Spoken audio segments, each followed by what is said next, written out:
That's the YouTube stream. Okay.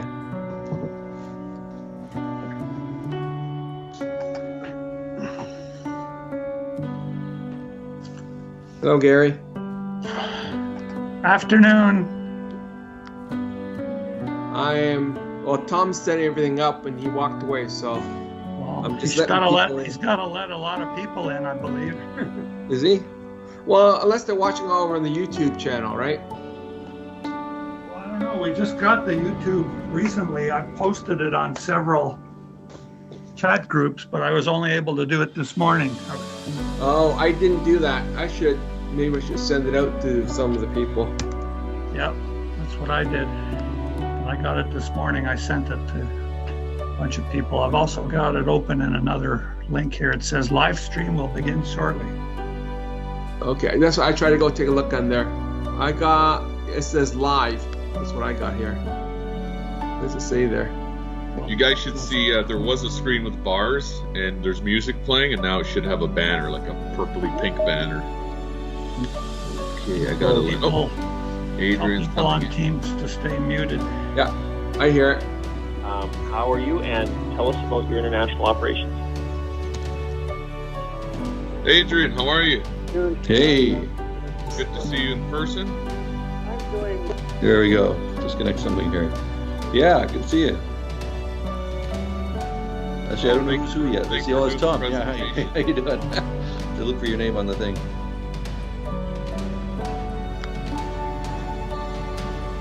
I'm just going to mute anybody that's not Adrian or myself.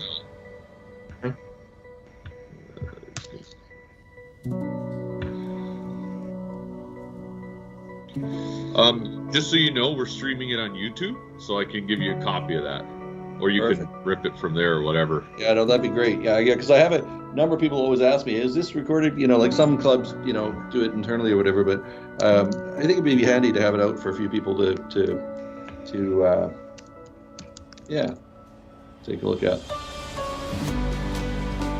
Perfect. How do you want to run this? I know you're going to give a presentation, then do you want to take questions at the end? And let me make you, how do I make you the organizer here? No, wait, what do I, no, you're not an attendee, you're just, oh, you're in there.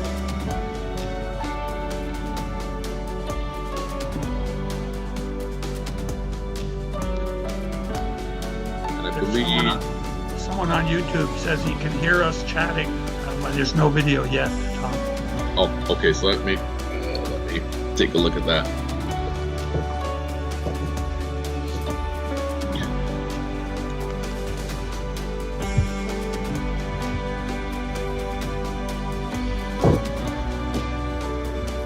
He says, you have a live mic, I can hear you chatting.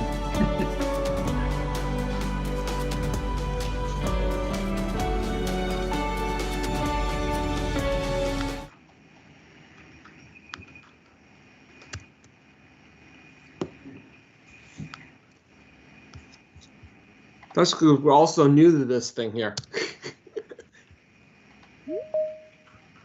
I'm new to YouTube streaming, so I have no idea how that stuff works. So.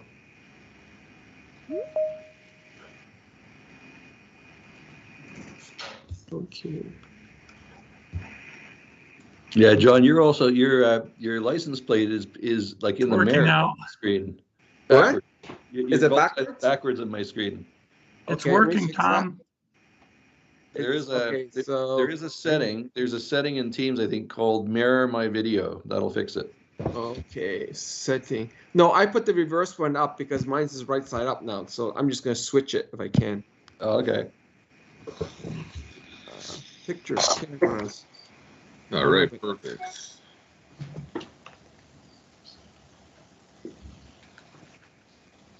Hey everyone, thanks for coming. We'll give it a few more minutes just so we can get some more people. The lobby's rapidly filling up. And we are streaming this on the Skywide ARC YouTube page. So if you can't get in over here for some reason, you can watch it there or watch it again at a later date. And just as a reminder, because it is being recorded, you don't want to be on block your camera. Or be careful what you say. What's going on the record?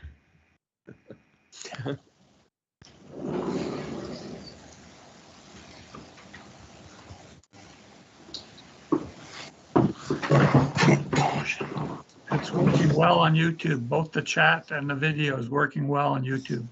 Perfect. I'm just going to mute everybody momentarily. We'll give it another minute or so, and then whenever Adrian's ready to go, I'm just going to give a quick preamble, and then we'll get going. Yeah, I'm ready whenever you are. Okay.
Okay, I just have to spotlight the other PC, the one that's doing it. Yeah, here we go.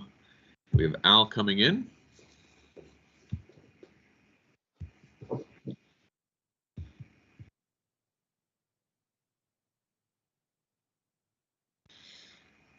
Okay, I think we're good to get going now. All right, good evening, everyone. My name over here is Tom Stefanak. I'm in the small screen, depending on whichever way you're watching this through Teams.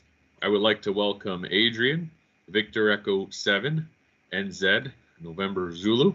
As many of you know, Adrian, he's a co-creator of the Canada Hub, which is a huge and integral part of the AllStar network. He'll give us a walkthrough and tell us all about that shortly, I'm sure. And we would like to thank the Skywide Amateur Radio Club for allowing us to do this presentation. The club was founded in 1952. Unfortunately, there's not a lot of information about the history of the club.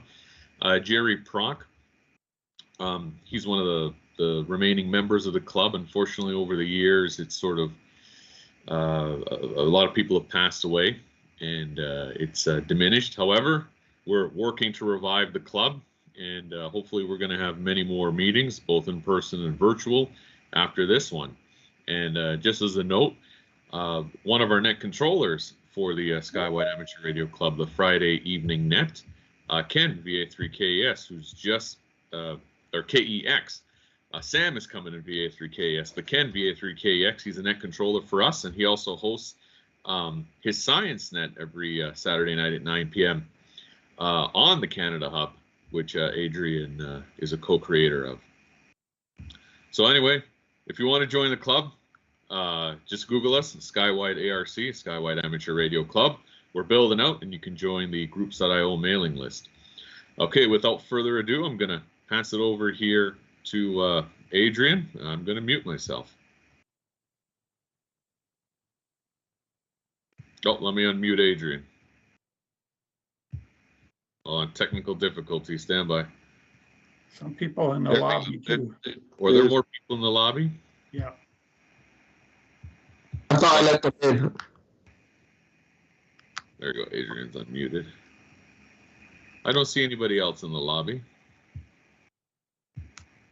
Okay, I'm gonna just quickly exit and rejoin. Okay, I just had to change a setting here because I just got this computer a couple of weeks ago, and I just hadn't installed Teams properly. So I'm just gonna do that. I'll be right back. Okay.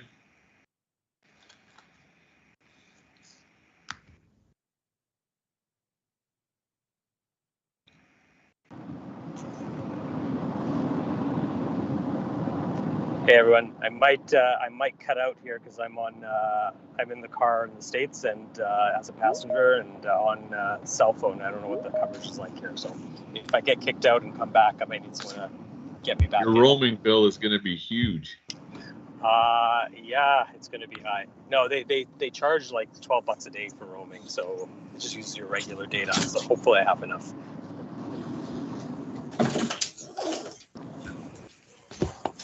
Okay, I'm back. Perfect. Let me spotlight you on the other computer, and I'm just going to mute everybody, and you can unmute yourself, Adrian. Okay. Okay, there's a little unmuting, and I'm just going to switch to my other screen here. Okay. Fire up the old presentation.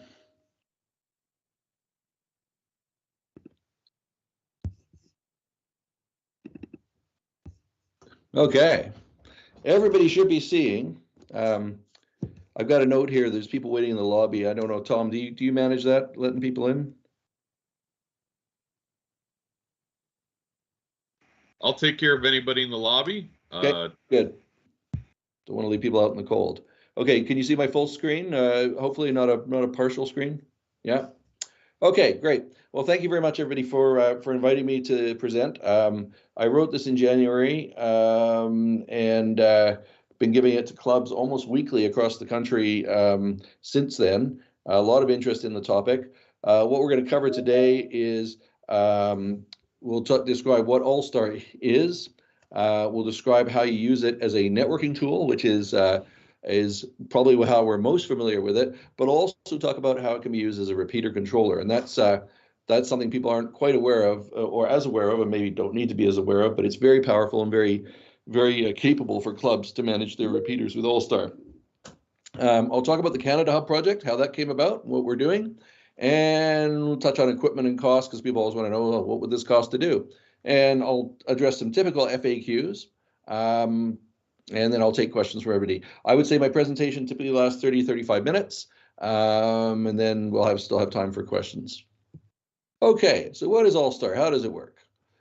AllStar is actually voice over IP PBX software. It was written as a phone system, and it was written in 1999. It's been adapted for ham use, but the software is actually called Asterisk. And a lot of the code behind AllStar, if you go in and you change configuration files and such, it's very telephone centric terminology. It talks about extension, calling an extension, and call waiting, and blocking calls and call forwarding, all this kind of stuff. So it's very much a telephone based system that's been adapted. We refer to what are known as nodes. Okay, every node is a point on the AllStar network, and that can be a variety of different types of devices. Is typically or quite often repeaters. So as you see in the illustration here, we've got 3 different bands, repeaters on 3 different bands connected via the internet in different places. And in fact, there's over 6,000 nodes worldwide on AllStar. It's arguably the largest and fastest growing technology for internet networking. Not that I have a horse in the race or prefer one thing over another. I'm just it suits my purposes really well for the project I started, and here we are. But I'm certainly not one of those people that a lot of people get into. This is the best or that is the best, a DMR or whatever. All systems have their pros and cons. Okay. I mentioned it can be used as a repeater controller. We'll get into that. The voice quality is excellent. It also provides full mesh networking. I'll spend a bit of time talking about that, but that basically means anybody can connect to anybody anywhere on the network and be part of the system. It's not a point-to-point kind of protocol. Also, very easy to manage an AllStar node remotely, which is ideal for repeater sites, but also can be great for other uses, like if you have a personal node. Connections are made 2 ways. One is what we're quite historically familiar with, which is just dialing DTMF codes. Dial a connect code with a node number, and away you go. But it can also be done via a secure panel over the web browser interface, and I'll show illustrations of that too. Now, nodes can also be accessed via the internet or over the internet using phones and laptops and other devices. And of course, this gets into is this real ham radio if I'm using my phone, if I'm using my laptop, whatever. have fun with that debate. You know, I look at it as it's a way to connect into the network, not unlike how I connect remotely to my HF radio sometimes. You know, it's just a different way of using the equipment. You're just not, you know, maybe within RF range of it, but you can still use it, and that's incredibly valuable and helpful. And I'll give some illustrations of that. Okay, equipment. What do you need? The core piece of equipment is a Raspberry Pi, low-cost single-board computer. Lots of nets and discussion about Raspberry Pis, lots of hams working with them. But the good news is it's very, you know, relatively low-cost device that you can load the software on, and then where do you go from there? You can connect the repeater using an interface board. Where'd it go? There. Didn't show up on the original picture. An interface board that has typical connections like press to talk, carrier operated switch, audio in and out, and perhaps some other features. There's a number of these boards available that you can either, you know, build or get completely pre-assembled at a low cost, or you can design your own. A lot of hams have done that. It's fairly straightforward stuff. The other way to get on the network is if you're not connecting up a repeater, you can connect yourself up with a little simplex UHF or VHF node that plugs, or a radio that plugs right into the USB ports on the Pi, and now you've got, you know, coverage around your property. With a 0.5 watt, you can easily work, you know, kind of a kilometer around your property, even with that little antenna shown here. And now a lot of hams do this. Now, you know, they set it up on say a simplex UHF frequency and use their handheld and sitting out on their sun deck or, you know, in their living room, and they've got coverage throughout their house and they're on the network. So think of that like a little simplex repeater or simplex node. Okay, you'll hear people talk about hubs or hub nodes. All that really is a regular node that doesn't have any RF equipment connected to it. It just sits on the internet and is a meeting place for other nodes to come together. So in RLP, they refer to reflectors, same idea. In Echolink, they refer to conference servers, same idea. In fact, some of the hubs, like the Canada hub, bring in RLP and Echolink as well, so that RLP and Echolink conference servers and reflectors, so that people that just have access to those systems can get into the system. There's a number of popular hubs around the world. The East Coast Reflector has been around forever, well known and huge. The Wind System, Freestar in the UK, and of course the Canada hub, which is relatively new. Okay, let's just do a couple of illustrations. And sorry for those of you that know this. This is very introductory, but I'm going to just build it up in layers here to kind of explain how you know, how to envision AllStar from the simple level to the complex. So the simplest level, let's say your club has a couple of repeaters. You've got a 440 machine and a 2-meter machine. I just called them VE3 AAA and BBB. Well, simply put, Raspberry Pi on each end and an interface, and those are now connected.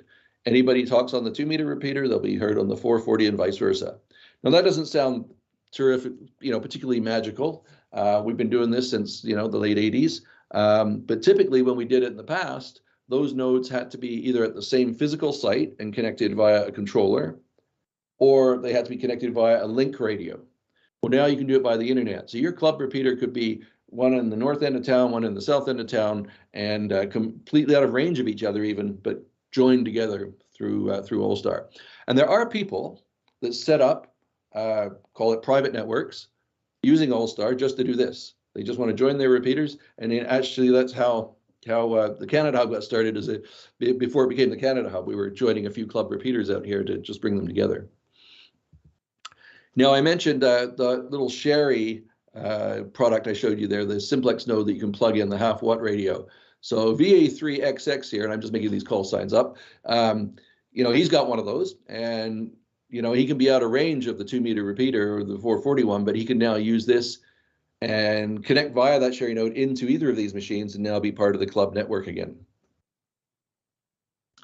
Now VE3YYY, he has a lot more money than the VA3XX guy. He's in Hawaii, and he can be there without a radio because he didn't want to deal with, you know, coming on a plane with radio equipment, but using his iPhone, he can load a client and with the right password connect into the VE3 AAA machine here. And now he's also part of the network, even though he's enjoying a Mai Tai on the deck. And we get a lot of people do this, by the way. Of course, you guys with people going down to Florida and us with people going down to California and Arizona on the West Coast. We get a lot of people, snowbirds, on the club network this way.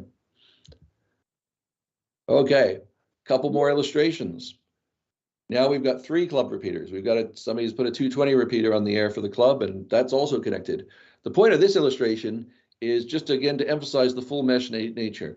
VE3 AAA is heard on VE3 BBB here just as easily as if they were connected to each other. They happen to be connected each into the 220 machine, but it really doesn't matter who connects to whom.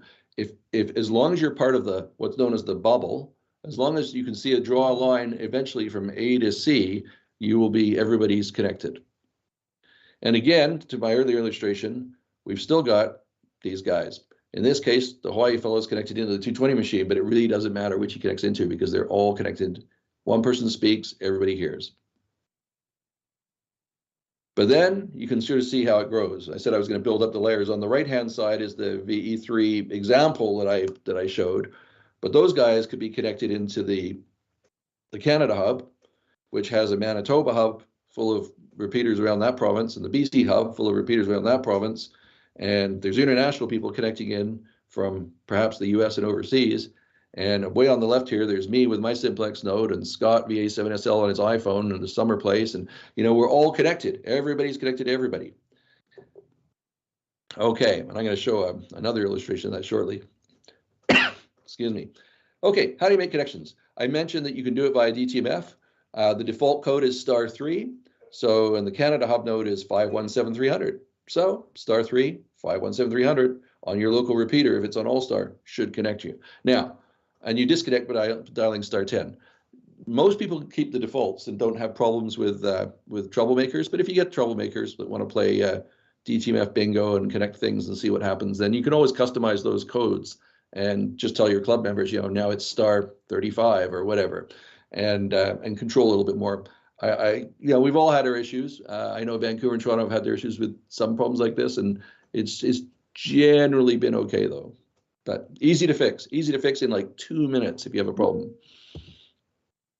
Okay, the other way to connect is you can log into a node via a web browser. Oh, there we go. What's going on? There we go. There's the picture I was looking for.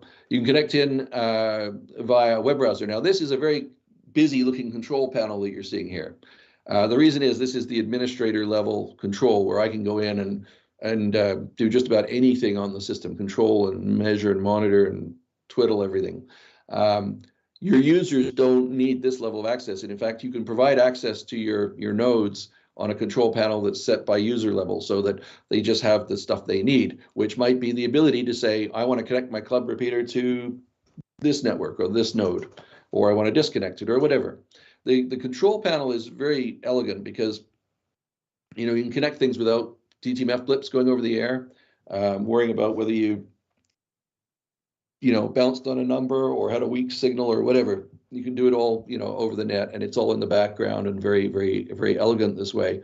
As you can see, there's tons of stats that you get on CPU temperature and load and weather and gosh, all this other stuff. If you really want to nerd out, there's a lot of information you can share with your users.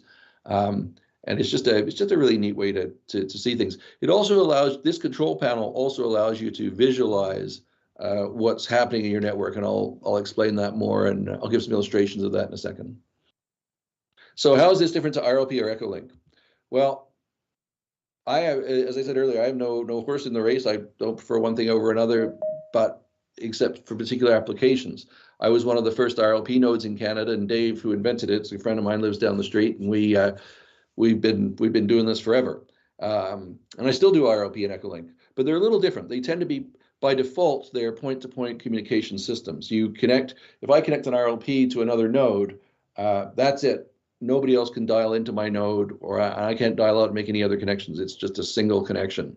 Now, if I connect to a reflector or want to host a reflector, I can create an ability for people to meet and network on that reflector. Same with Echolink. I can set up a conference server, but it's not a standard thing as it is with AllStar. AllStar by default is full mesh. Everybody can connect to everybody, and they can take as many connections as you can handle. So it's just sort of out of the box, a little bit more flexible in that sense. You know, I mentioned that case of like if you wanted to connect your club's 440 machine to your 2-meter machine, and you just want that done full time. Well, with RLP again, you're blocking. That's it. That's all you can do. You can't allow other people to call into you. Whereas with AllStar, you can do that, and you're available for business. If somebody connects to either of those nodes, they're in. They can say hi, or if they want, one of your members wants to dial out. So that's kind of nice.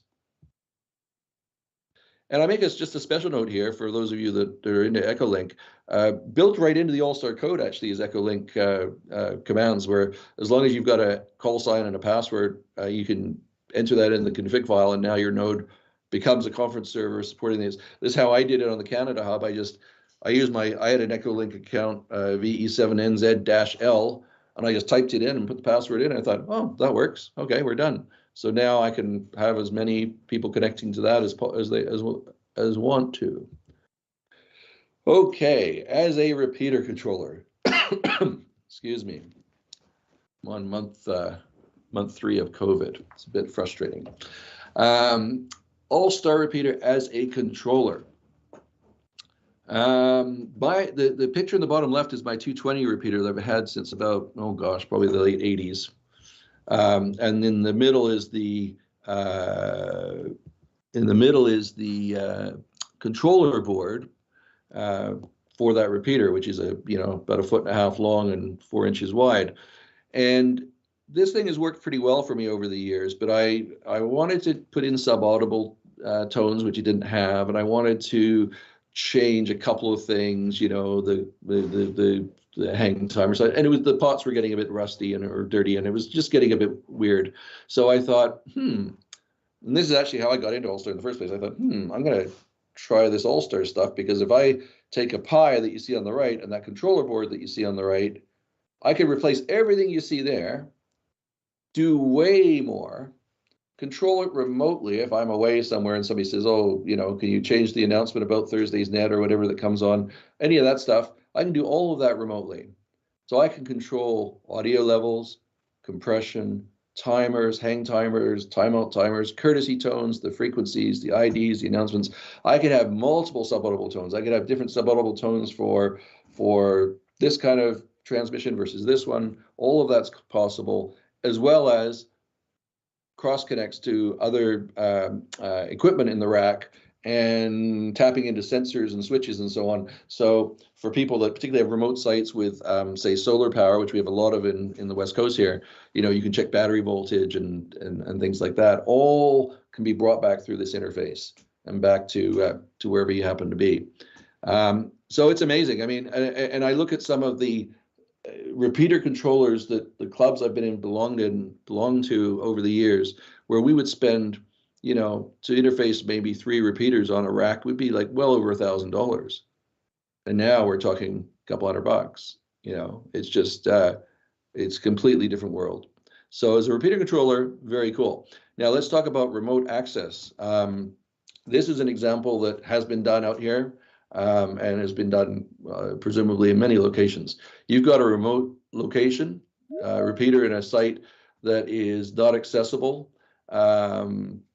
That could be not accessible for a couple of reasons. Sometimes it's simply that, a lot of us have used CBC sites and they're great, but you spend 6 months getting permission to go get the gate open to tweak a pot or something, or check an antenna. The other reason, particularly on the West Coast here, is the high mountain sites are inaccessible. We have a site in the interior of British Columbia by a major highway, but it's only accessible for about 10 months out of the year. The rest of the time it's just too much snow. So that's an actual example where this was done. The Raspberry Pi sits up at the repeater site, and the internet connection is provided via ham-band microwave link. And in that case, it's 5 gigahertz. And I know it on Manitoba, they've done it on 2.4. We've got a 5 gigahertz one here. A lot of these ham bands, you can buy relatively low cost data links now in the ham bands to provide these connections. So now you're back in the comfort of your warm ham shack, controlling the remote repeater when you want to change something. The other way is perhaps the more traditional approach, which can work and does work, which is you might have a link to your remote repeater that's just an audio link. And this was, of course, typically how networking was done or linking was done back in the day. And there's still a lot of repeaters doing this.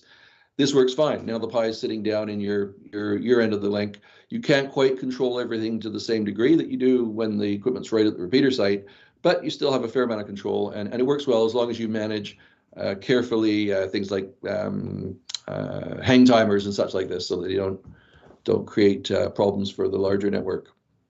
Probably the number one problem we see is CWIDs coming from that UHF radio, or the repeater on the hill. The CWIDs come down through the link and get out over the network, but that's easy to fix if you know how to do a couple of things. Okay, what does it cost? What do you need? Well, we mentioned you need a Raspberry Pi. If you're hooking up to a repeater, you need an interface board. The one I keep showing here is the one that I happen to have chosen for our repeaters. We put about 11 repeaters on the air in the Vancouver area, and it's from Masters Communications, and there's a range of products. The RA25 is the lowest cost, simplest one. It works great, right up to the RA42, which breaks out multiple audio channels, and you can power a local speaker, and it's got huge drive. For those techies in the crowd, one of the things I didn't mention on that 220 repeater is, I mean, not only did I eliminate the controller, but I bypassed all of the audio processing boards and everything. We've made some better improvements in noise quality over the last 40 years, and so or 30 years. So I actually tapped with this module right into the modulator of the transmitter and right into the demodulator of the receiver. So basically, I've just got two radios and an interface, and that's the repeater. But it gives you the most amazing quality audio. It's really nice. So, sorry, I digress. Back to it here. So you need a Raspberry Pi. They're a little expensive these days because of the supply chain issues, but in the normal world, when things are behaving, you can buy this from CanaKit with everything you need for about 120 bucks, which has got your memory card and power supply and cables and everything. Then the Masters Communications board, interface board, you can either build it yourself for less than this or buy a unit for somewhere between 40 and 70 US, depending on your needs. You might need a cable. That's a cable for a Motorola Quantar that I built for interfacing between the repeater and these units, and you're good to go. So somewhere around $200 to 250 Canadian with shipping and everything, you're gonna have everything you need. So this is not a major decision for a club to look at putting this on a repeater. Of course, you need internet connection. Again, we discussed that. LAN or Wi-Fi works. Ham links work, all that stuff work. Avoid Wi-Fi if you can, only because if you start having issues, it's one less thing to think about, whether it's the Wi-Fi that's dropping the packets. Okay, so the Canada Hub, we'll talk about that. Here's a picture of a few Raspberry Pis at my QTH here. I live up on a halfway up a mountain, so I have a good site for repeaters, but here's a number of nodes, each running and serving a particular purpose for the Canada Hub. Okay, how did this all start? Well, I've been a ham since I was 15, which was like 1981. And I think I bought my first handheld in the late 80s. And there was a bit of activity, but it's definitely gotten less over time. And I started scanning around during COVID, as COVID started, and I was like, boy, there's really nothing going on. And I've noticed that when I've traveled with my radio to different cities, mostly what you hear is announcements. The time is, and it's usually wrong, about an hour. Announcements and the weekly net that you might hear on a repeater. That's kind of it. And it's a bit concerning because we put a lot of money into putting these things on the air, and hams have dedicated a lot of time and effort to making them run, and then they sit there with no activity. And this comment about new hams getting discouraged, I actually have a neighbor who got his license, and he loaded up his radio with all the repeaters, and from where we live, you can hear, like, gosh, 40 or 50 repeaters easily across, say, 2 meters, 220, 440. And he's scanning, and he said he just doesn't hear anything. He put his call sign out a couple of times on repeaters, looking for somebody to talk to. Nobody answered him. And he's sadly put his radio back in the drawer. And I thought, well, that's not good. We can't have this going on. A lot of people want their club, are interested in getting their repeaters on AllStar, but they're kind of afraid of their club executives. And it's like, I guess I'd characterize it like this. It's more work to convince some club executives to do something like this than it is to just go and buy your own Sherry node and a Raspberry Pi and get on the network yourself. And that's fine. That's a good way to get on the network, but it really diminishes the value of the club and the ability to attract new club members. And when those repeaters aren't getting used, it's also not good for our spectrum use. We're at risk of losing it if we don't use it. So as they simply say. So the Canada Hub was kind of a way to address this problem. I thought in the 1990s, I was a co-founder of the Interprovincial Amateur Radio Network, and we connected nodes across the country via the Anik satellite. Problem was, we did it fairly successfully in about 5 locations across the country, but it was like $25,000 an earth station to set this up, and about $3,000 a month for the spectrum. So we had to do that through membership fees, and it was an uphill climb. We did it, but along came RLP, where you could get a PC for a few $100s and do the same thing. So that was the end of that. But I started thinking about this. I thought, well, we could build a Canadian network again on AllStar, and it would be really inexpensive this time. So why not give it a try? So that's what I did. With Scott VE7NZ, we set up the nodes, set up the network. We started by connecting our local repeaters that he and I had put together. I mentioned there's about 11 repeaters in BC here that we put on the air, and we joined those together. And then we thought, well, we'll put this Canada Hub thing together and connect it to that and see who joins. And we started it in May of 2020, so we're coming up on our 2-year anniversary. And now we've got repeaters connecting either full-time or on a regular basis, usually on a scheduled basis for particular events, from St. John's to Vancouver Island up to Whitehorse and Yellowknife. We want to keep it Canadian focused, but that doesn't mean we don't welcome international connections. We got one fellow that's on all the time in Texas. We call him the Texadian because he's kind enough to convert temperatures to Celsius for us and things like that. He's a real hoot. But we're happy to have international connections. But what we're trying to do is avoid it becoming an adjunct to a larger U.S. or European network, which sort of happened briefly. We were connected all the time to some of these networks, and it started to become like, as one would expect, 80-90% of the QSOs were not Canadian. And again, it's not that we don't want to have a little bit of flavor like that, but we don't want to be just another network. We'd like to have a network where people can talk about hockey, amongst other things. So it's based on AllStar, but as I mentioned, you can connect in via RLP and Echolink, and you'd also connect in via the phone and computer clients. And I briefly mentioned, but that is all licensed operators only. So, I send those instructions about how to set it up and what the name and the username and password is to people who I know are hams. And I don't mind if that document gets distributed to other people we know are hams. If it falls into the wrong hands and we have problems, I can change that password in 1 minute. And people can contact me and we'll give out the new password. But today we haven't had a problem with this. And in fact, if anybody in this watching the YouTube channel now or later, or anybody in this meeting is interested in getting the information to connect as a starting point, connect your phone or computer to the network and try it out. Most of the clients are free. The only one that's paid for, I think, is on the MacBook. There's a really great one that I use called Transceive, which is, I think, $20 US one time. But all the other ones are free. And just send me an email to VE7NZ, so that's VE7 November Zulu @rac.ca, and I'll send you the document for how to connect. Okay, last thing about Canada Hub, we're not affiliated with anybody. We're not looking for money. Scott and I funded this ourselves and continue to, and we just consider it part of our giving back. So there's no agenda. Some club sometimes they go, what's going on here? What are these guys about? Well, we're just people like to say yes to everything that involves experimenting. And of course, we specialize in no meetings, no policies, no politics, unless you want to come over and have a glass of wine at my place. That's allowed. Okay, a little architecture. I'll try not to go too deep, but just for those that are interested, the Canada Hub is actually made up of 4 different nodes, and they're all connected full-time to each other. But they divide up for load balancing a little bit, and they divide up for purposes. So 300 and 301, 517-300 is typically where people connect from Ontario East, and 301 is typically people connecting from the North or Manitoba West. That balances things out a bit. International guys come in all over the place, that's fine. We have a node that's set up specifically for handling all of those non-radio clients.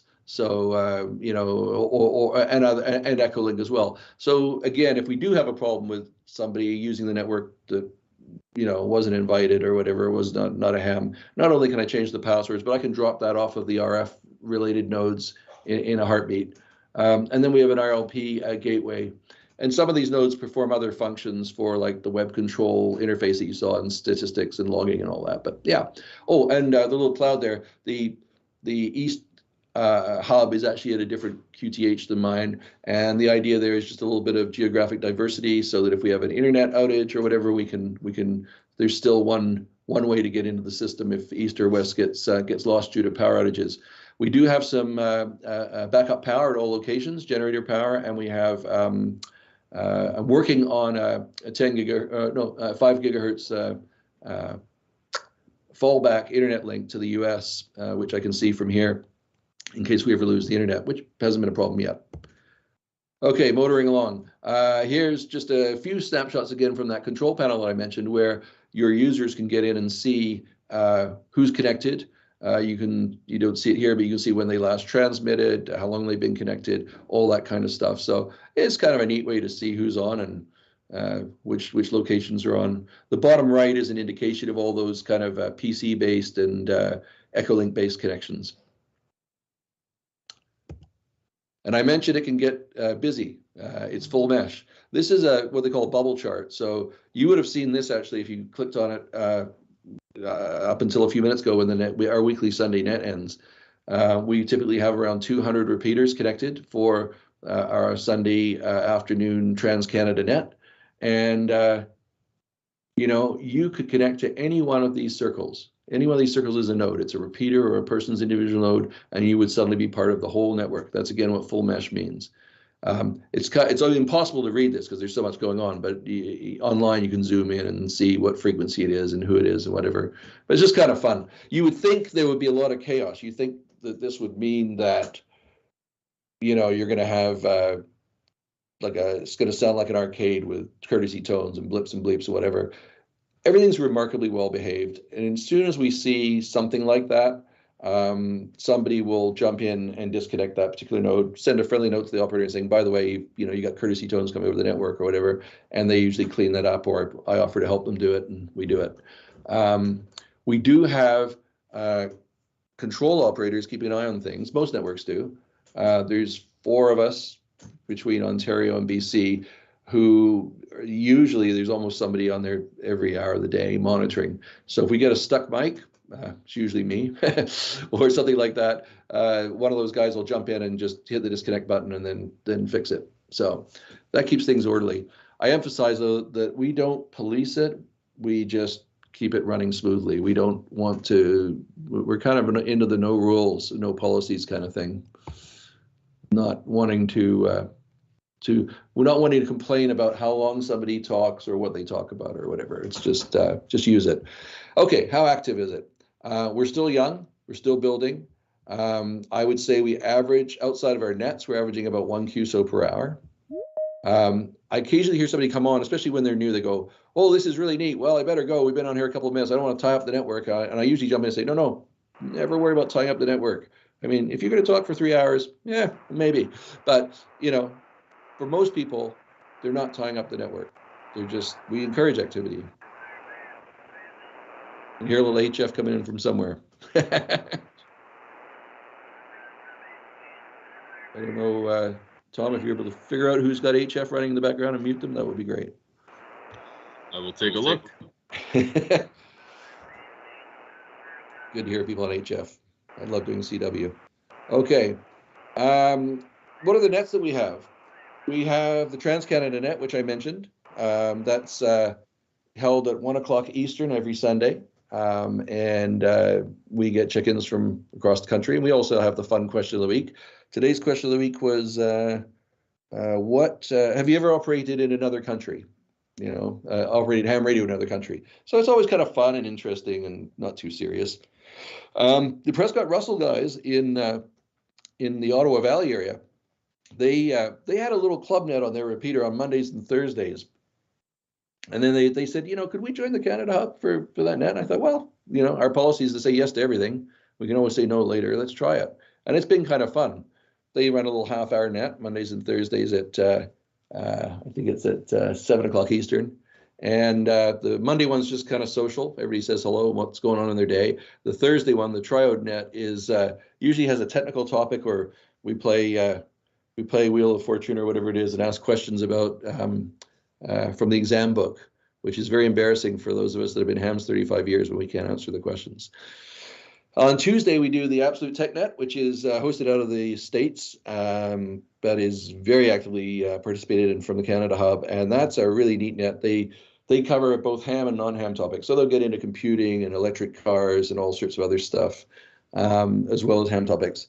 On the weekends, on Saturday afternoons, we connect with our friends in the UK at Freestar, and they actually have an interesting format. They typically interview a celebrity ham, somebody you've probably seen on YouTube, and they talk to them about their channel and what things they've been doing, and might be a particular topic about antennas or networking or whatever, various topics. And of course, the Science Net, we talked about. Ken, who's here, does that on Saturday evenings at 9 o'clock your time. I call it a recap of the week's science news because it kind of reminds me of Quarks and Quirks and some of these things on CBC where they get into last week's news, and I think it's just one of my favorite nets. Unfortunately, being 6 p.m. on a Saturday evening here, it doesn't coexist well with my family life with my wife, so I don't get on it as often as I'd like to, but it's a neat net. I encourage everybody to check that out. You can get it also on the VE3WOO machine in Toronto, which connects to us for it. Okay, almost done here. I think I've got a little longer than normal. 2 slides, I think, left. Just talking about some of the concerns that people have, some of the questions I hear, the FAQs. If we connect our club repeater to you, we're going to be busy all the time. We're going to be just hearing nothing but QSOs from Europe and the States or whatever. No, it doesn't happen. But you can schedule this. It's got a full scheduling system in AllStar where you can say, we're going to connect from this time to this time, and then we'll disconnect. Some people do that for the nets that I just mentioned. Others do it just to be part of the network for a few hours a day, whatever. Even if you're connected all the time and you change your mind, it's just *10 to disconnect. I mean, it's not, these are not big decisions, folks. It's very configurable. Will you lose control, repeater? No, you control everything. It's all within your control. You have the DTMF codes, you have the web interface. It's just a new feature to add if you want to have it.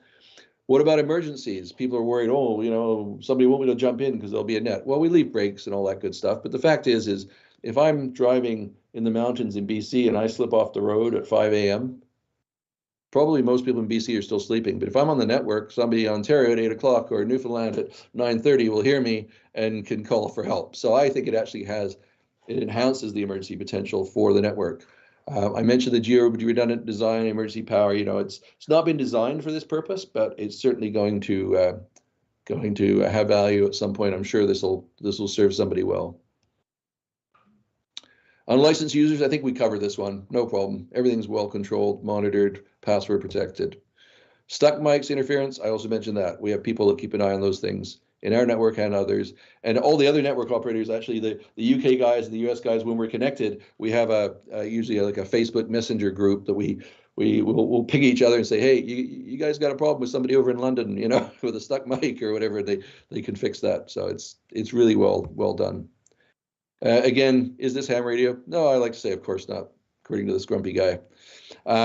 But no, I mean, I think that ship has sailed. I think everybody's got tired of people talking about what's real ham radio is or not. I think there's room for everybody. If you're not replacing something, you're just adding something for people to try. What's wrong with that? And this is just something new to try. Lots of hams talking, sharing ideas, technical experiments, fraternal organization, all that good stuff. I think that's all ham radio.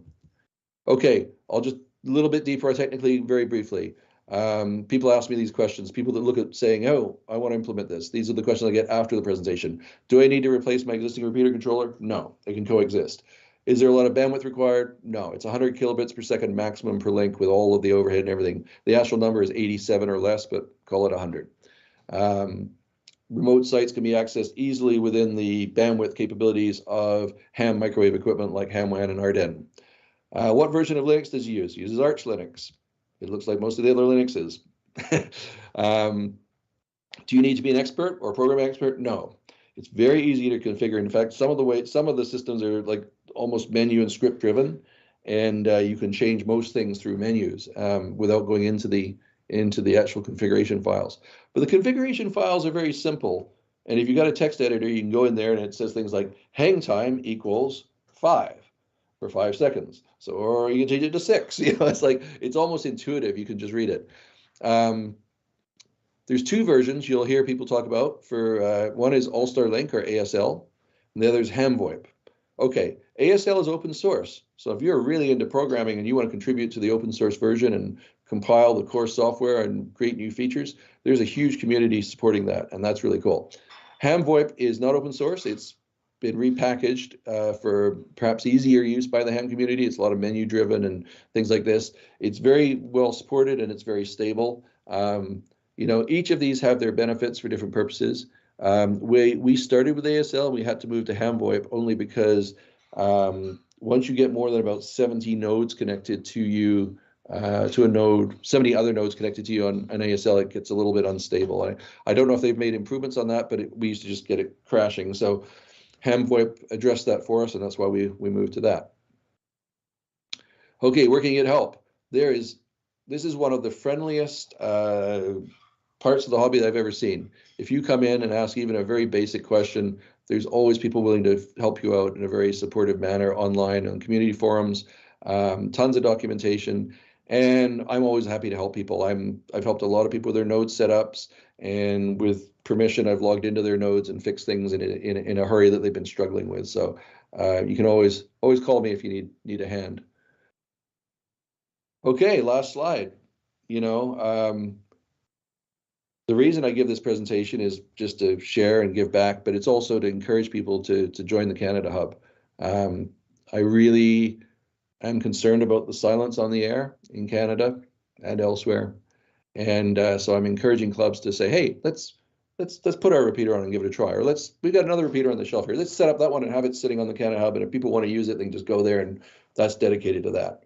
I'm happy to help with any of this stuff that I can help with to help you do that. And you know, as I always say, why not try it? You can always say no later. You can always turn it off. You know, maybe it's a $220 investment, but that's it, folks. It's not that hard, and it can be a lot of fun. There's more info at thecanadahub.ca. The website's very simple. It's mostly just informative. There's 2 things that you might find interesting there. One is on the homepage, I think it's a link called See What's Happening Right Now, and that brings up that dashboard that I showed you in real time. And it's particularly fun when you are watching a net like our Sunday net to see who's coming in from where, because it's a very dynamic thing. It's always refreshing. There's also a link called Useful Links, which has links to all of the equipment and software that we talked about today for remote access, for micro nodes, Sherry nodes, for interface boards, all that. And of course, always feel free to email if you need more information. And that's it. I'm happy to take questions. All right, thanks for that. Appreciate it. What we'll do for questions is there's a little reaction icon towards the top of the screen. It looks like a smiley face with the hand up, sort of doing this, I think, the other way. Put your hand up, please, and then we'll unmute your microphones and we can ask questions in order that they come in. I see one hand up already. We'll start with Gary. Let me mute myself. Should I go ahead? Yeah, go ahead, Gary. Yeah, okay, Adrian, thank you very much. Quite a complex system you've done there, quite amazing. You answered a bunch of questions I had. I'm kind of a fan of Echolink because it's software based. I don't have to buy the hardware. And because you have an Echolink connection, I can connect into your Canada Hub and get a lot of the benefit. My concern is if I wanted to, instead of using the *3 to go through, I'm tying up the local repeater. If I'm using a local repeater, not going through my own node, I'm going through the local repeater, then don't I tie up that particular repeater. And if I wanted to connect to an AllStar one specific group, so let's say in Hawaii, I would go *3 and use their node. But if I go into the Canada Hub, correct me if I'm wrong, then I've got all your hundreds of people everywhere. In other words, is it all or nothing is sort of my question. Like you get the full mesh or nothing. Yes, if you connect to the Canada Hub, everybody that's also connected in is now part of your repeater is part of that network. Now, again, you could do that and sit there for an hour and a half and hear nothing because it's not that busy.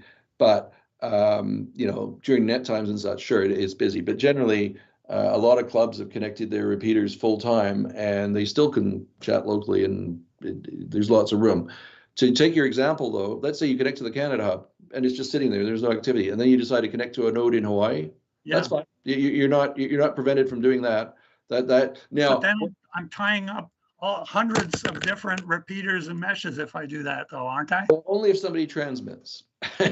So now you connect to Hawaii, and yes, now you've got Hawaii is now part of the Canada Hub through you, and this happens, and we see these bubble charts, and sometimes something weird happens where somebody connects, you know, a giant U.S. network with a giant European network with us, and suddenly we've got, you know, 1,000 repeaters connected, and pretty quickly the control operators see that and say, is this is this intentional, like, or did this accidentally happen? And we can drop those connections and fix it in a second.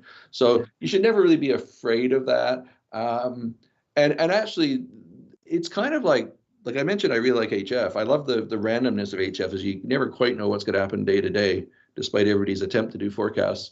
And every now and then we'll get something weird like that happen, and it's kind of fun, you know. We're sitting there, and all of a sudden, like what we often get is people connect. They see the Yellowknife and Whitehorse repeaters, and that's a little exotic. And we'll get somebody from Belgium. This happened the other night. Somebody from Belgium connected into the Whitehorse repeater because they were via Echolink because they thought that was kind of cool, and then nobody came back to them, so I called them, and they're like, "Oh, okay, that's weird. You're in Vancouver, you know." And it's just fun, you know. And as long as it doesn't create chaos, and if it creates chaos, we fix it real fast. But it's actually kind of fun, yeah. One thing I didn't mention, by the way, is I should have done this. There's loop detection software, like in the algorithm, there's loop detection. So if you connect to this person, that person, and then this person decides to connect back into the Canada Hub, it's not going to create a loop. It'll detect that and say, not possible. You know, it'll reject the connection because it knows that it would create a loop. Okay, Tom. Sam had his hand up, so he can go next. And also, anybody listening on YouTube, we'll take questions in the YouTube chat as well. So don't feel left out. You can unmute yourself, Sam. Sorry, I was just looking up directions. Adrian, thank you very much. It was a really interesting presentation. I had two quick questions for you. First of all, is there any, I know you can connect with Echolink to the Canada Hub, but is there any other iOS software that will connect directly to AllStar, or do you have to have hardware? And my second quick question was, let's say I want to know what local repeater is connected to the Canada Hub. Do I just look at that mesh network map and try to figure out what's local, or is there some central list somewhere to see what repeaters are automatically connected at a given time? Yeah, okay. So iPhone software, I'm an iPhone guy. I mostly use the Echolink client, but there is software for the iPhone that can connect excuse me, directly into AllStar. And I can't recall for sure, but I think DroidStar, which was obviously designed for Android, I think they have an iOS version now. But there is a free client for connecting. I've also seen some of these IAX or SIP clients that people have configured on iPhone as well for getting into the network. Beyond me, actually, exactly. I've just not done it. I don't know exactly how to do it. But yes, the answer is yes. I don't know exactly where to point you, though, for that.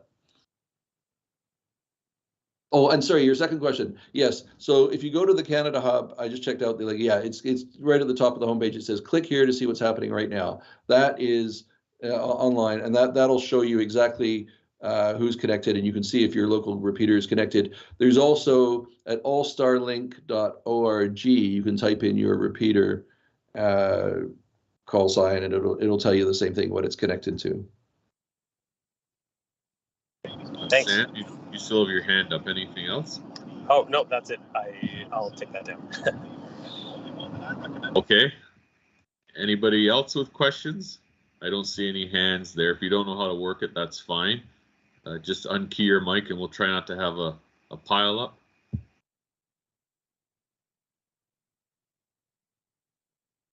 Okay, well, I've got a question then. And it seems like you also answered another question, Adrian.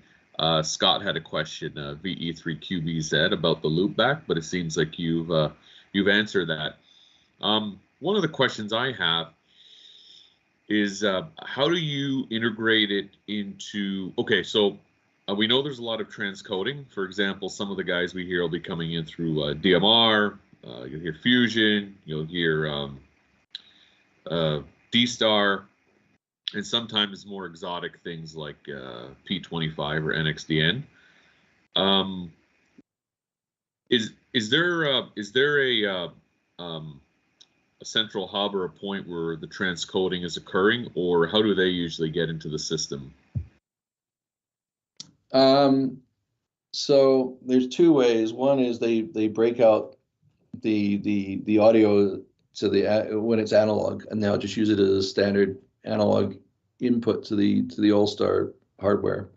I believe the UK guys, and I don't know the details on this, the UK guys that run Freestar, who started just after us, so we shared a lot of notes on what works and doesn't work. They've integrated all this stuff, and they're running a version of the software that I believe does the transcoding within it. It somehow bridges they bridged all that stuff, DMR and P25 and NXDN. They bridge it all.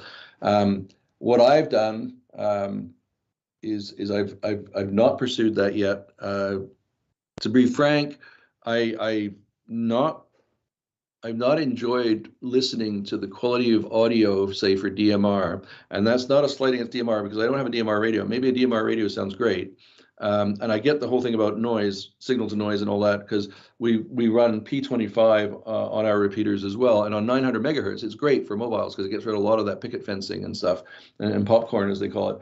But something's in my mind. Something happens when a DMR signal in particular comes into AllStar. The transcoding, I'll put it this way. I was driving at 9 a.m. a few weeks ago with my wife in the car. She's also a ham, and she's listening. And there's a guy in Calgary on the Canada hub, and he's coming in somehow via DMR through another node. And she says, "Gosh, it's only 9 a.m. and that guy sounds drunk." And I said, "No, that's just how DMR sounds once it gets re-encoded on through AllStar." So it's a little bit, War of the Robots sometimes. So I've chosen not to integrate the digital modes, even though I've got repeaters that run all of those.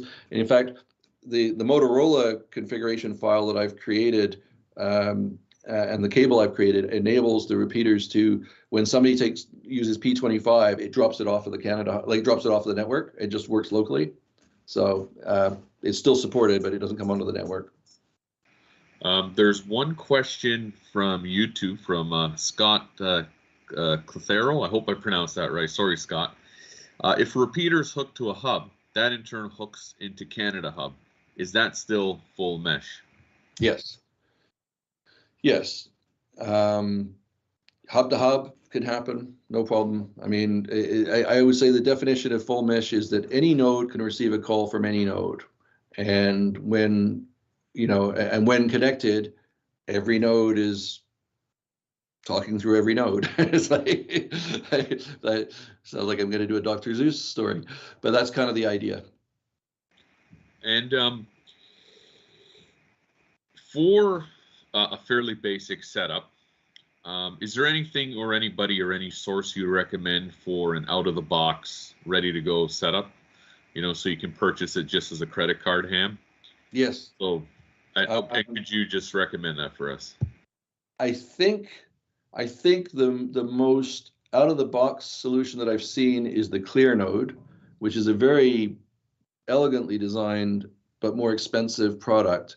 But there are people that never log into that box. They just use the menus and they can do everything. And I think there's either an Android or iOS or both app that you get that you can configure the whole thing. What frequency do I want to be on, and do I want a courtesy tone, and what's my node number and all that. You can do it all without ever touching the box.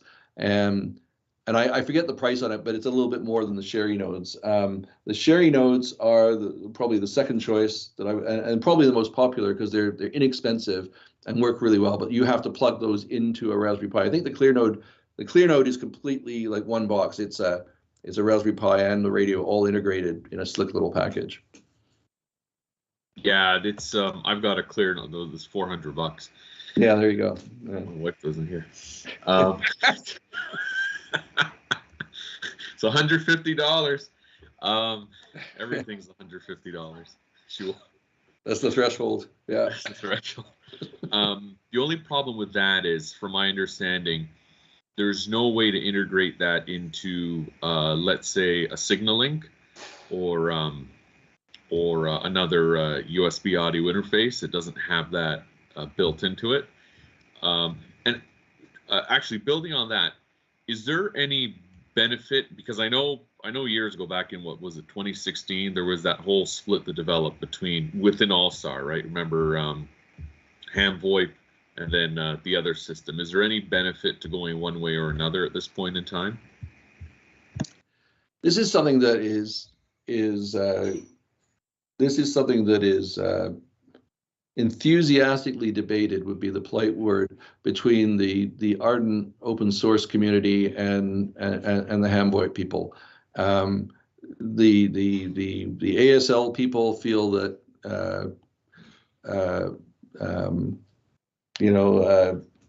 ham VoIP basically took the software and then made changes without publishing those changes back to the open source community, and that's an offense to the open source community. And I get that. I come from the tech industry. I totally get that. I think the users are a little bit more agitated about this than the actual authors of the different software. I mean, they actually get along okay and occasionally talk to each other about things. The ham VoIP software, because Dave, who's the current author, guy that maintains it, because he controls everything, because it's closed and he's got the package and he's created all the menus driving that, it tends to be a little bit more stable because it's not got everybody in there doing stuff. And it's easy for him to make a change unilaterally and put out a new release in 24 hours without going through the process.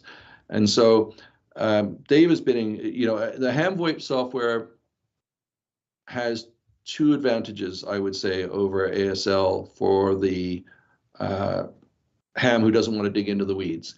It's very menu driven, so it's much more user friendly. It's the software that's running inside the clear nodes and the Sherry nodes and so on. Sherry node anyway, I think the clear node as well. And it's very stable and quickly supported. If there's a problem, I can call Dave up, and in 24 hours, he's got a patch issued, and everybody's nodes are being updated. It's also very stable at scale, which is not an issue for the regular person, but for me, I couldn't figure out why every Sunday we'd have our net, and the box was continually resetting under the ASL software. And it just has trouble scaling beyond about 70 nodes. So I had no choice. I mean, I don't really have a horse in the race. I've used both systems, but I had to go to ham VoIP, or Canada Hub couldn't. And that's been the same for all the other guys, the East Coast Reflector and Freestar. They've all moved to ham VoIP for that reason. Okay, I'll open it up for any more questions. And I think there was a question here on YouTube. Gary was wondering, do you have a link or source? I know you mentioned there's more information at the bottom of the the Canada Hub website. Mm-hmm. He's just looking for a list of commands. The common commands. Oh, yeah. Gosh. That exists somewhere. That exists. If you type, you'll find it eventually. I found it once. I think possibly in the community forum at allstarlink.org. Somewhere in there, you register. It doesn't cost you anything to register. It's just, so you can get into the forum and search it. You'll find it. It exists. I don't actually. You really don't need much more than connect and disconnect, frankly, like *3 and then the node number, and then *10 just disconnects whatever you last connected.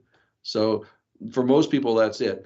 The other commands will, tell you the time and stuff like that. There's a lot of control commands, but they're usually protected with a special code. Anybody else have questions? You can just use the little reactions icon to put your hand up. It's the smiley face with the hand. And it's looking quiet. No, the last question was from Chris Smart. He was wondering how much is a Raspberry Pi and a Sherry node. Chris who? I'm joking. Chris and I know each other really well. Well, I think in the normal world, which I hope we have a normal world again one day. I'd like that. You know, a Raspberry Pi. So you said a Raspberry Pi and a Sherry node? Yeah, a Raspberry Pi you can usually get for about $120 from CanaKit with a sufficient memory card and everything. And then I'm going to do this in real time. I'm trying to remember what the Sherry node is. Hamprojects.info is where you get the Sherry node, and let's see what they say. The pricing. I want to say it's about $100, but I could be plus or minus $20 there. I don't see it here. It's darn. Okay. Yeah. Anyway, something like that. Hamprojects.info is where the Sherry node information is, and I'm pretty. It seems to me it's somewhere around $100, $120 maybe here. Ordering information. No, that doesn't. It's not a great website in terms of. Oh, here's the price. Okay. Yes, a fully assembled Sherry node is $90 built and tested for either UHF or VHF. There's $90 US. So US plus some shipping, maybe you're $130, something like that. Okay, and I think Al, did you have a question? VA3PZZ. Oh, your mic's off here. You want to flip on your mic, Al?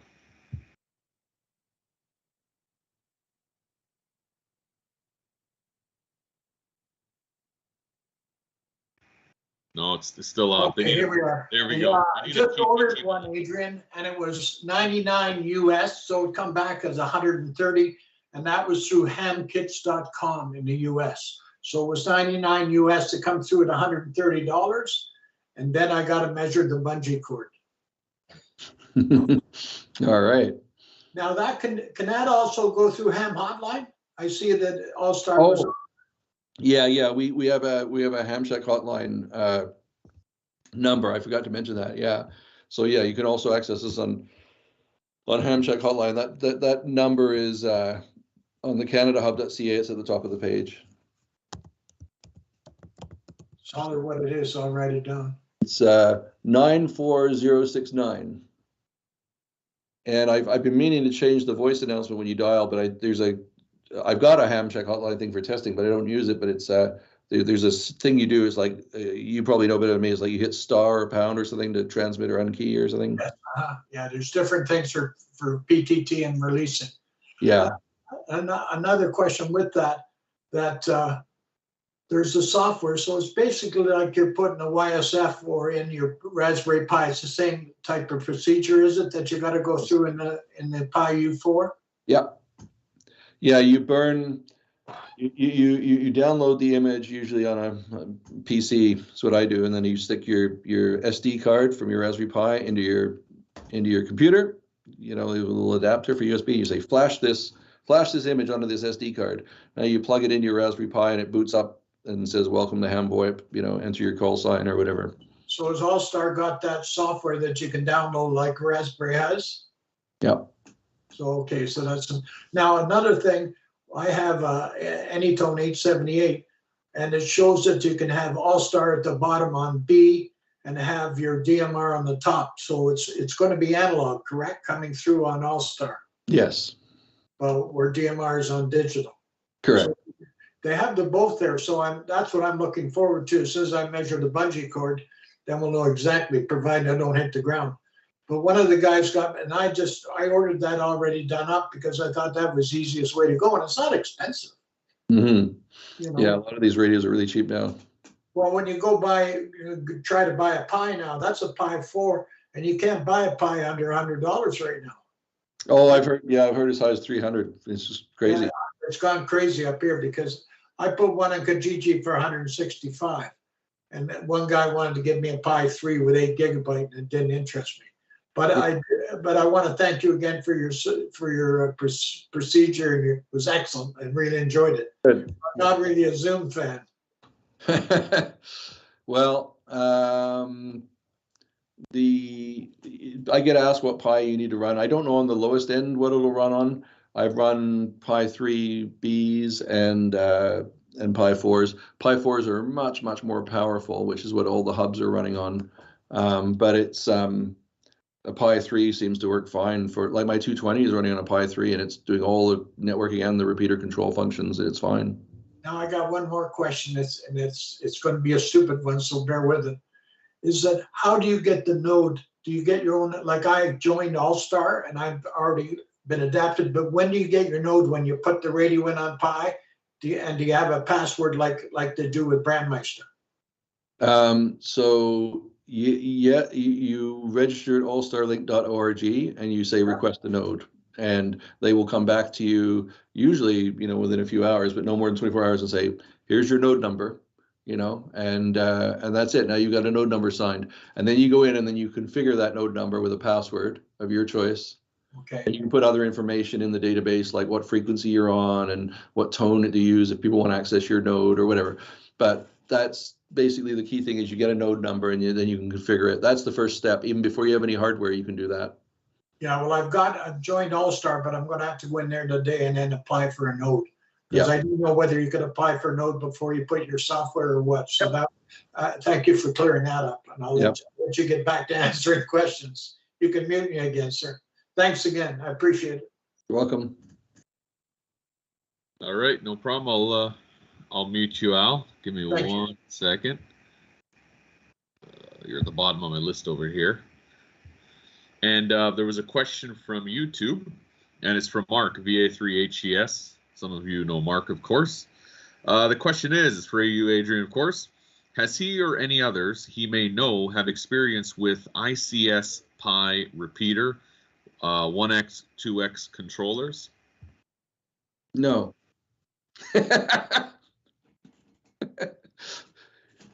I don't know anything about them. I have not heard of them, so sorry. That's a good answer. No. If I was a politician, I could talk for half an hour about what I don't know, but I just don't know. It is, yeah. Do you have any thoughts on using? I forgot the piece of the what's the Android software called? Well, there's Droid Star and DV Switch are the two that I hear all the time. Is there a recommended preference for either or? I don't know, because I don't use either of them, but I've got instructions that, with the help of V3GVG, who's used them both, has helped me put instructions in the document for them. So I know, I don't know which is better. I hear people on the network using them both. They seem happy. I think DV Switch, I get a feeling it might be a little easier to set up than Droid Star, but just because I get more calls about Droid Star and I just send them to Cam. Again, if anybody, just, at the risk of over advertising it, if anybody wants that information, in one document I've got the passwords and such, but I've also got all of the screenshots for every one of these clients that I'm aware of and how to set them up to get on the network. And you can be doing it by this afternoon. You could 20 minutes after this call, you'd be on the network with your phone or your laptop. Oh, and one other question. The ham hotline, for those of us that don't know what it is, could you explain it? Yeah, it's I'll try my best. As I understand it, it's a voice over IP network of phones that basically, where hams have I have what looks like an old desktop phone sitting in my ham shack, and I pick it up and I dial a number to reach another ham, and that's it. It's like it's a network where it's just a phone. I can dial 91768 or whatever and talk to Jeff, VA3ISP. He's one of the guys that hosts he's also the CTO or the IT guy for REC, but he hosts some of the servers for Hamshack Hotline that route all the calls. But it's basically a network for connecting to other hams and chatting about stuff. And I guess I've had people call me. I guess they want to troubleshoot a problem on their node or whatever, and that's just a way of talking, I guess, instead of calling my cell phone. But people like us have, I had a number of people ask about it, so I got a phone, and you can now dial a number which connects you into the Canada hub. There's also a number I told you can call, and you get 24/7 Art Bell, if you remember Art Bell. Al has another question. Go ahead, Al, and just unmute yourself. No. You're still muted, Al. I got sloppy fingers. Can you hear me okay now? Yeah.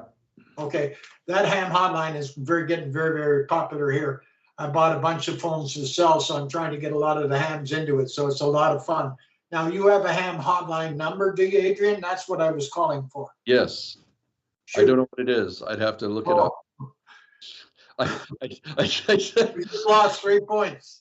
I get all this stuff because I have to get it for testing with the network. So I got it. I set it up. I tested. It worked. 1, 2, 3. Yeah, that's working. That's good. So, but it should be an email, and I'll my number. I see in a directory somewhere. There's a listing of all people's call signs, I think, somewhere with their numbers. What I like about it, when that phone rings, I know it's a ham. I know it's not a telemarketer. I know it's not a politician. I know it's directly a ham. So that's somebody threatening to report you to immigration. No, there's nothing, and there's no call signs involved unless you go into AllStar, then your call signs are involved. But it's getting very popular here anyway. I really enjoy it because then I know when that phone rings, I'm going to answer it. The other one, I'm not going to bother. You know? It seems to work well. I've had a couple of calls on it. I like trying everything. I just don't have time or necessarily use everything. But like say we've set up NXDN and P25, and I've got a D-Star 1.2 gig repeater here. We've got, I forgot, there's others. I mean, we play with all this stuff, but I just at the end of the day, I like 20 meter CW. Well, that's a rabbit hole I haven't gone down yet, and I don't think it's too deep to go down.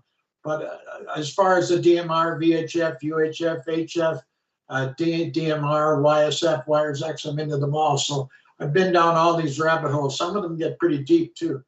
But one of the guys got me involved, and I'm just waiting for my chart to come through. And now I'm just going to apply for the node and then get on with that. But I'll send you that. And if I got any questions about it, it's easier just to call you. Sure. Okay. Thanks again. I'll let you go. Thanks for letting me go again. If you can't find my phone number for Ham Shack Hotline, I'll look it up. I think I think I wrote it on the phone, and I'll send it back to you. Okay. Thanks, Adrian. Again, thank you. Yeah.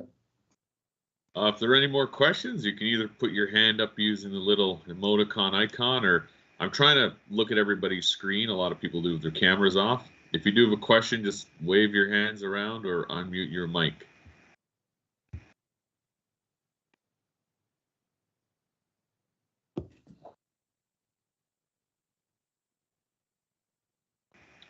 I think we're running out of questions.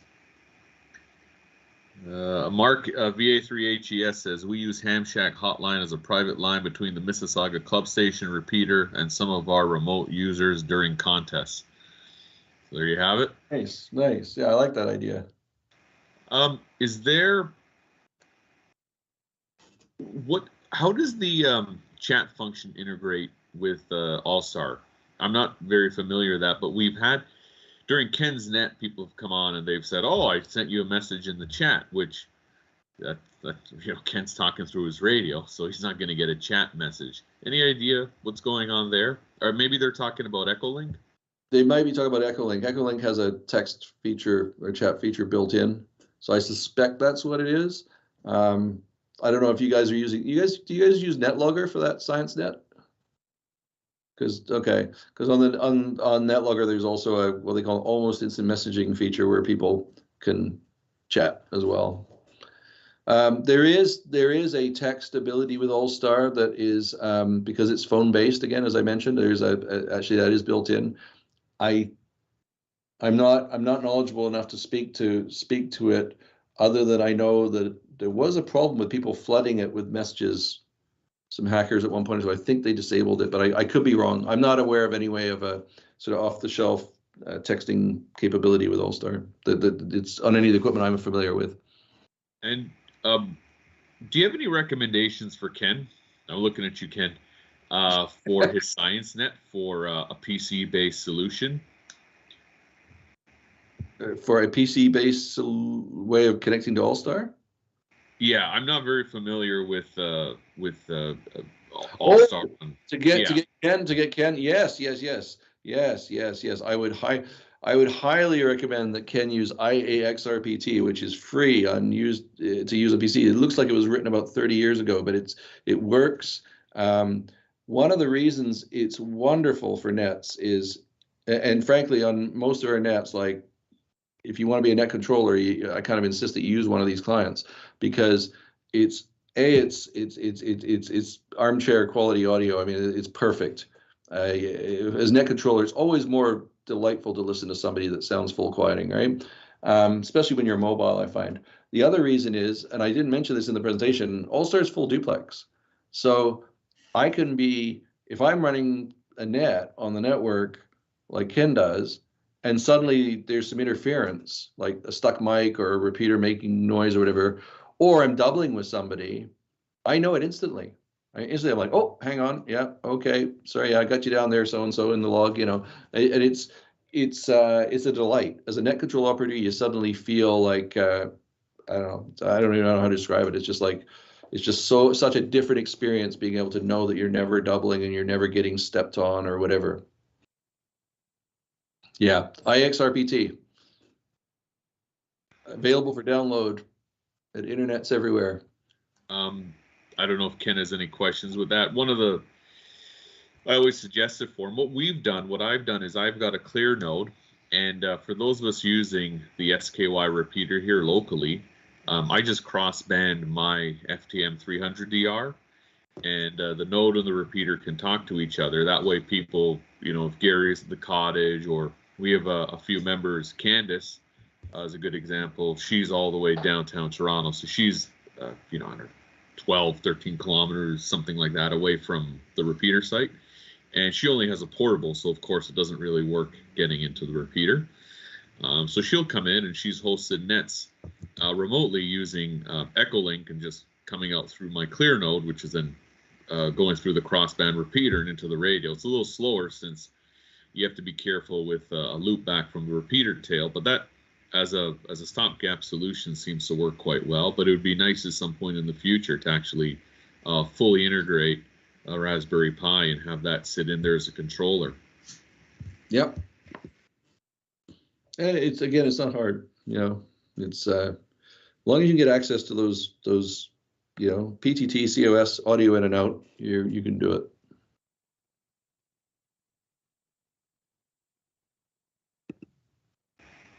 All right. Any other questions?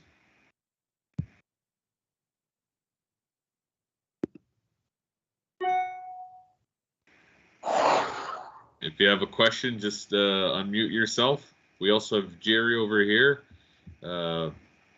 He's been integral in trying to revive the club.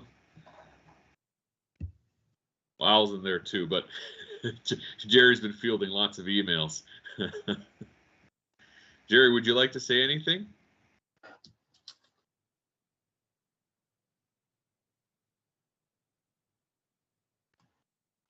You're muted. You'll have to unmute yourself.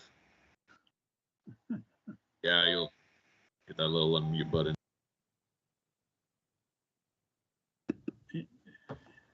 He muted himself again.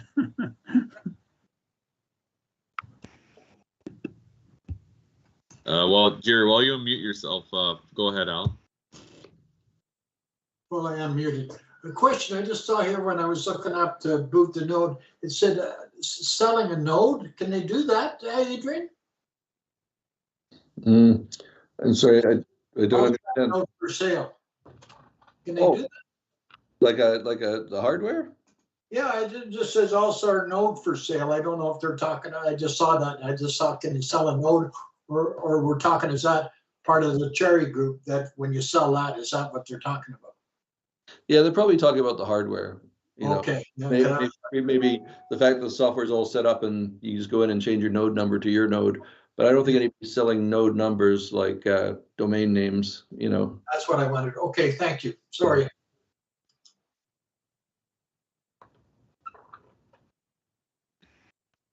Are you? I think you're still mute. Oh no, you're good, Jerry. You can go ahead. I didn't have a good afternoon. I had lunch, and in spite of having the 2 o'clock meeting on my paper schedule and all the emails, I completely forgot to log in. So I'm hoping that you're making a recording of this session so I can see it a little bit later. Yeah, it's on Yeah. YouTube for you and the whole world, and Adrian to see as well. Excellent. Okay. I guess we'll make this the last go around. Anyone, anywhere? If you have any questions, now's your time to ask. I mean, you could always email Adrian, but probably easier to ask right now. Anyone, anywhere? I don't see any hands up. Wave at the screen or just unmute your mic.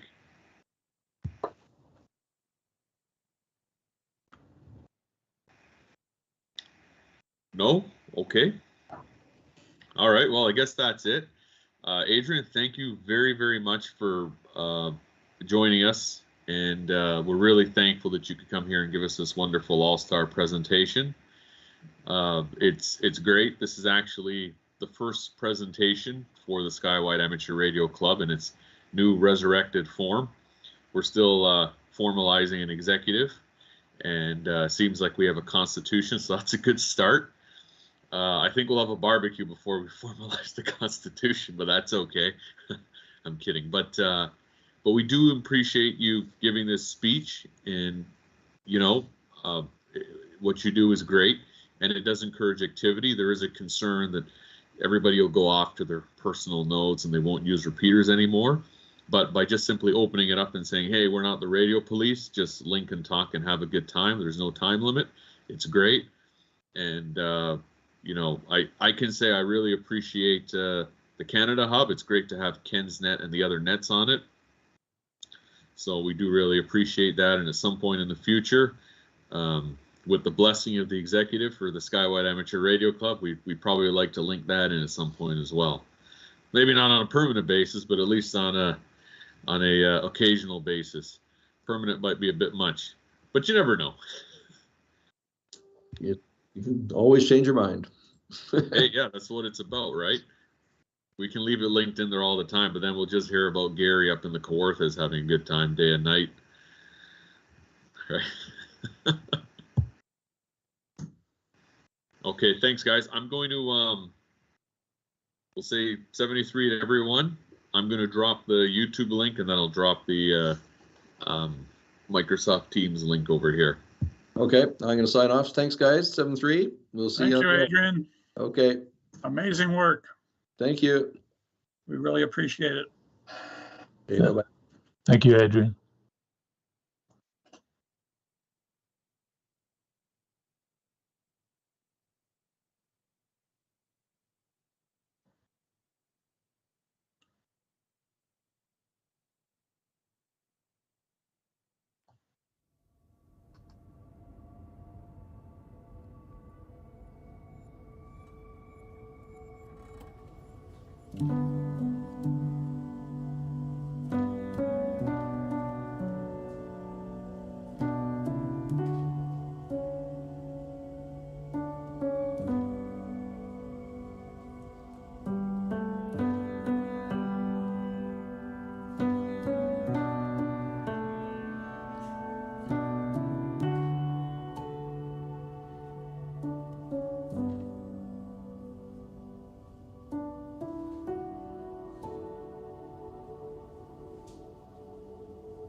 you.